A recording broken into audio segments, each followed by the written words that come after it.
Once you've mastered this position where you're touching, you're hinging real well, you'll be ready eventually to use weight, to load weight, because you've already learned how to do that. And you can either, when you load weight, you can hold it here, or you can hold it up a little higher. But you only want to do that when you can spend enough time learning how to hinge from the hip. You can also work on different positions here, here, here. You have all these different variations, but I always recommend learning first how to hinge from the hip. Once you've done that, you can try these different hand positions. So I'm going to teach you how to do a 45-degree hip extension. And this technique I teach you is going to apply to all variations. So the first and most important thing is just getting the height of this correctly. Your goal is to have this when you're on here with straight legs, to have the pad in a position where your hip bones are not going to get caught and hung up as you go down. So as I go down, I should have plenty of room between my hip bone and this pad.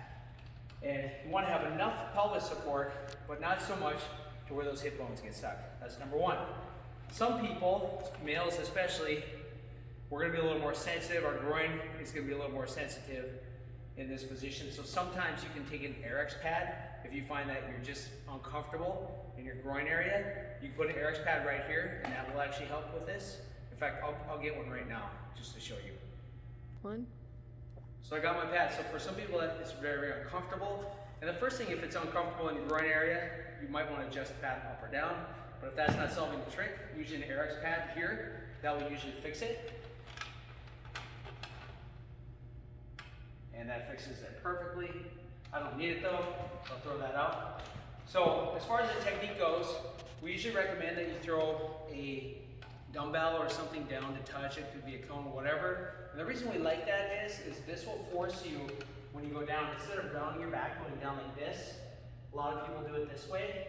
This forces you to go more like this. It forces you to reach. When you do a little bit of reach, what happens is that keeps your upper spine, your thoracic spine more straight. And when your thoracic spine is more straight, your lumbar spine also, you have to move kind of more through a pattern like this. It's really coupled, so your thoracic spine is coupled to your lumbar spine, and it forces you to hinge from the hips as opposed to hinging from the spine.